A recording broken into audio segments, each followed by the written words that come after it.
Bismillahirrahmanirrahim.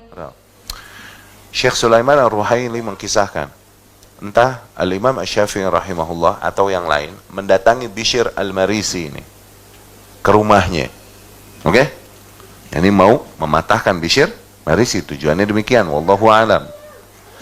Datang, taunya ada ibunya Bishr Marisi nih, ibunya Bishr Al-Marisi. Dia bertanya kepada nih imam yang datang ke rumahnya, mau ngapain kau? Mau cari Bishr Marisi. Mau ngapain emang ketemu Bishr? Waduh, ibunya nih nggak enak nih kan? Ya ini li'atlub minhul ilm, agar aku menuntut ilmu padanya. Ini basa-basi, oke? Padahal mau mematahkan Bishr Marisi.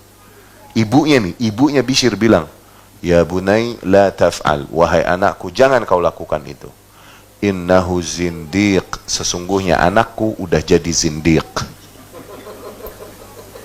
Maknya bro, ulama bilang dia zindiq, maknya ikut bilang.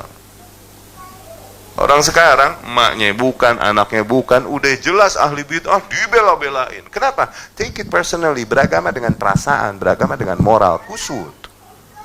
Kalau beragama dengan itu, agama punya kaidah tersendiri, yang nggak bisa kusut sama perasaan. Ibunya bilang, anakku udah zindik. Maknya no bro. Apalagi orang. Bishr Marisi. Ya.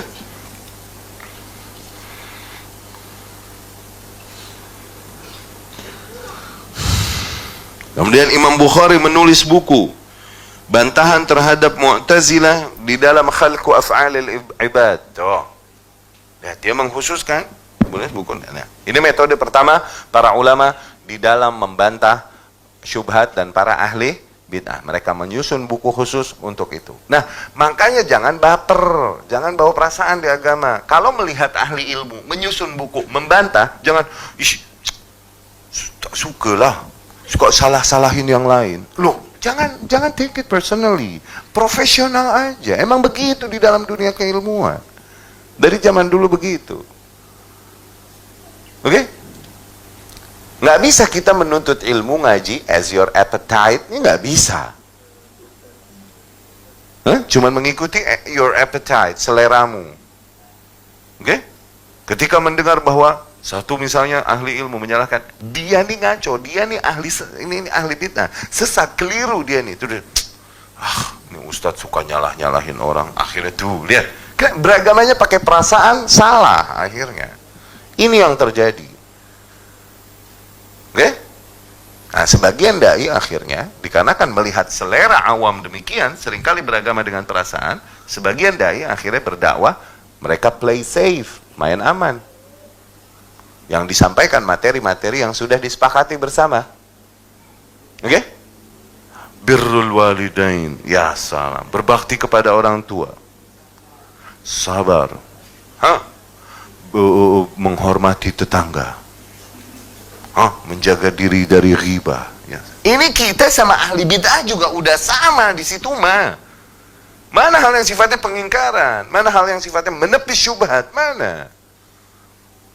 Kalau dia masuk ke ranah pengingkaran, ke ranah manhaj, menjelaskan manhaj yang keliru, nanti akan banyak masa yang meninggalkannya, jadi sedikit orang. Tuh.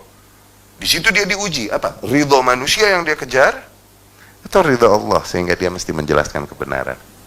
Di situ diuji. Bahkan Ibnu Hajar ya akhi, Ibnu Hajar imam nih, bukunya apa Ibnu Hajar? Fathul Bari. Qamus sunnah, kamusnya sunnah. Ente pikir pada masa hidupnya orang kalau ngaji sama dia penuh masjid begitu?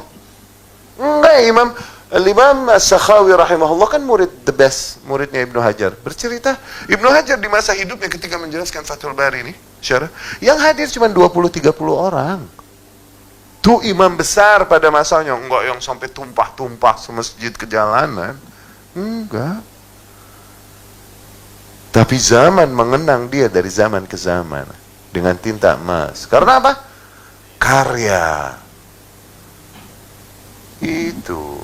Bukan karena banyaknya manusia yang mengikutinya. Ya?